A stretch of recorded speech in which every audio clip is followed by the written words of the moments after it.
Delhi blast के आरोपी आतंकी उमर ने ही I-20 कार में धमाका किया था, यह क्लियर हो गया। धमाके के वक्त डॉक्टर उमर ही गाड़ी चला रहा था। आतंकी उमर की मौत की पुष्टि भी हो गई है। ठीक है, फिर दूसरी बड़ी खबर, दिल्ली धमाके में मरने वालों की संख्या बढ़ गई है। 9 लोगों की मौत हो गई है अब तक और 20 से ज्यादा लोग अभी घायल, उनका इलाज चल रहा है। तीसरी बड़ी बात, लाल किला धमाके के बाद दिल्ली पुलिस ने UAPA के तहत FIR दर्ज कर ली है। सुरक्षा एजेंसियां अभी भी मामले में जुटी हुई है। चौथी बड़ी बात, जम्मू कश्मीर पुलिस ने पुलवामा से डॉक्टर उमर मोहम्मद के 2 भाइयों और उसकी मां को हिरासत में लिया है। दोनों से पूछताछ चल रही है, यह मारा गया है। उसके बाद फरीदाबाद पुलिस के मुताबिक जो पकड़ा गया आतंकी है, जैश-ए-मोहम्मद से इसका ताल्लुक था। दिल्ली धमाके में भी जैश-ए-मोहम्मद के हाथ होने की आशंका बताई जा रही है। और ये जो दिल्ली धमाका हुआ है, इसमें जम्मू कश्मीर से हिरासत में लिए गए 2 संदिग्ध, एक का नाम है आमिर राशिद और दूसरे का है तारिक अहमद डार। ये दोनों भाई है। दोनों से पुलिस पूछताछ कर रही है क्योंकि ये इनमें से ये जो डॉक्टर उमर है, उसकी दोस्ती इनसे हुआ करती थी। फरीदाबाद के फतेहपुर तगा में पुलिस सर्च ऑपरेशन अभियान चला रही है।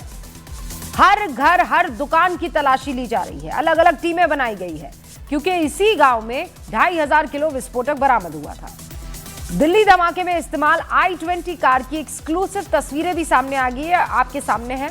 पार्किंग में जाते वक्त कार के साथ CCTV में कार का जो ड्राइवर है डॉक्टर उमर संभवतः वो दिखाई दे रहा है, लेकिन उसने मास्क लगाया हुआ है। और दिल्ली ब्लास्ट के बाद लाल किले की सुरक्षा, न सिर्फ लाल किले की सुरक्षा बल्कि जितने भी सेंसिटिव इलाके हैं वो हाई अलर्ट पर है। NSG की टीम जांच में जुटी हुई है। धमाके के बाद दिल्ली समेत मुंबई में, राजस्थान में, मध्य प्रदेश में, उत्तर प्रदेश में, बिहार में, हरियाणा में, पंजाब में, उत्तराखंड में हाई अलर्ट घोषित कर दिया गया है। और यह भी समझ लीजिए आप कि लाल किला अभी अगले आदेश तक के लिए बंद है। टूरिस्ट स्पॉट है, जगह जगह से लोग आते हैं उसे देखने के लिए, लेकिन अभी वो सबके लिए बंद है। आसपास की दुकानें बंद है, लोग वहां नहीं जा सकते। पूरे के पूरे इलाके को कॉर्डन ऑफ कर दिया गया है। कर्नल दानवीर हमारे साथ है। कर्नल दानवीर, ये जिस तरीके का विस्फोट है, देखिए हम अभी भी इंतजार कर रहे हैं पुष्टि का। नोबडी नोज क्या है, सिलेंडर ब्लास्ट हुआ है कि गाड़ी में कुछ ब्लास्ट हुआ है कि ये आतंकी मॉड्यूल है। अभी हम लोग सिर्फ और सिर्फ आशंका है और सूत्रों के हवाले से जो खबर आ रही है। व्हाट डज योर एक्सपीरियंस से सर? हम तो सूत्रों के साथ खड़े हुए हैं क्योंकि वो सूत्र जो बता रहे हैं आपके, वो बिल्कुल अलाइंड हैं। और गवर्नमेंट का अपना एक प्रोसेस होता है, जब तक आधिकारिक तौर पर उनके पास में एविडेंस नहीं मौजूद होगा वो ऑफिशियली ऐसा कुछ नहीं बोल पाएंगे। लेकिन सोर्सों के थ्रू जो बात आप बता रही हैं वो बिल्कुल एक्यूरेट लग रही है। और खास तौर से ये जो एनालिसिस है कि ये जब छापेमारी शुरू हो गई और अलग अलग जगह से विस्फोट पकड़े जाने लगा, तो ये अपना कोई जखीरा जो था उसको बचा के और कहीं अलग लोकेशन पर जाने के प्रयास में थे।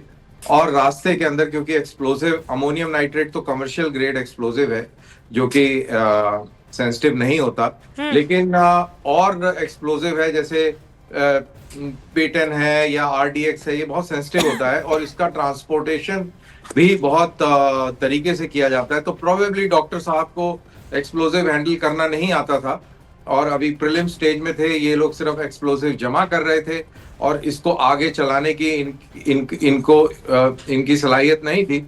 और इसी हबड़ा दबड़ी में शायद हो सकता है कि जो सेंसिटिव एक्सप्लोजिव था वो एक्सप्लोड किया, डेटोनेट किया, जिससे secondary explosion that is ammonium nitrate में एक्सप्लोजन हुआ और उससे ये देखने को मिला, जो हमें ये दुखद मंजर देखने को मिल रहा है। Absolutely. तो ये कुछ इस तरीके से मेरे को प्रक्रिया होती समझ में आ रही है। हाँ। लेकिन जैसा आपने कहा कि ऑफिशियली जब पता लगेगा तब पता लगेगा। हाँ, लेकिन तार तो जुड़ते हुए, कड़ियां जुड़ती हुई साफ तौर पर दिख रही है और वो तो मतलब किसी को भी समझ में आ जाएगा। ये प्रियंका कांडपाल मुझे दिखाई दे रही है। मेरे ख्याल से Priyanka, if I am not wrong, आप किसी परिसर में मौजूद है। हाँ, कहाँ पर है आप? रूबिका, ये चांदनी चौक का गौरी शंकर मंदिर है और आपको हम ये दिखाने की कोशिश यहाँ कर रहे हैं कि इंटेंसिटी उस ब्लास्ट की क्या थी। ये गौरी शंकर मंदिर मैं पहले आपको दिखा रही हूँ। अब देखिए यहाँ खिड़की में आपको जरा दिखाऊं तो ये देखें आपकी ये खिड़की के जो शीशे हैं ना, ये चटक गए। ये ब्लास्ट की इंटेंसिटी इतनी हाई थी कि ये जो शीशा आपको नज़र आ रहा है, आप देख रहे हैं ये विंडो, ये ऐसे चटका, बीच में से टूटा, ऊपर से खिसका। ये पूरा आपको तस्वीर यहाँ पर हम दिखा रहे हैं। जाहिर तौर पर क्योंकि जब हम बात कर रहे हैं कि मेट्रो स्टेशन के पास ये ब्लास्ट हुआ है, ऐसे में मेट्रो स्टेशन के पास थोड़ी सी मार्केट, ये देखिए पूरे शीशे के टुकड़े यहाँ पर आपको दिख रहे हैं। ये नीचे मैं आपको यहाँ तस्वीरें दिखा रही हूँ, ये पूरे शीशे के टुकड़े यहाँ पर बिखरे हुए हैं। ये ब्लास्ट इतनी हाई इंटेंसिटी से, इतने शोर से हुआ, क्योंकि जब हम आपको कह रहे हैं कि ब्लास्ट हुआ है लाल किले में और सुनाई दिया है ये गौरी शंकर मंदिर तो बिल्कुल सड़क के उस पार है ना, लाल किले के। ये वो सबसे जी बिल्कुल सड़क के इस तरफ दो है। मंदिर हैं, लाल मंदिर और ये गौरी शंकर मंदिर। जी तो दिल्ली वाले ये बात समझते होंगे और जो दिल्ली गए वो भी इस बात को जानते होंगे। प्रियंका, मुझे ये बताइए। ओके, हाँ, नहीं पहले बात कर लीजिए। नहीं हो पाएगी? मैं यहाँ बात करने की कोशिश करती हूँ। पंडित जी, आप कल मौजूद थे जब ये हुआ, ब्लास्ट हुआ? ऑफिस में आप बता दें। अच्छा, ये शीशा कैसे चटका है? वो ऑफिस में बताएंगे सब। आपको नहीं मालूम? आप थे सर? चलिए, यहाँ पर फिलहाल कोई बात नहीं कर रहा, लेकिन जो तस्वीरें हैं वो साफ यहाँ बयान कर रही है तस्वीरें कि कितनी हाई इंटेंसिटी का ये ब्लास्ट यहाँ पर रहा, जहाँ पर मंदिर के अंदर भी शीशे जो है टूट गए हैं। और जैसे आप बात कर रहे हैं कि लाल किला है, लाल किले के बाद थोड़ा सा परिसर का एरिया है, फिर रोड आती है, रोड के इस तरफ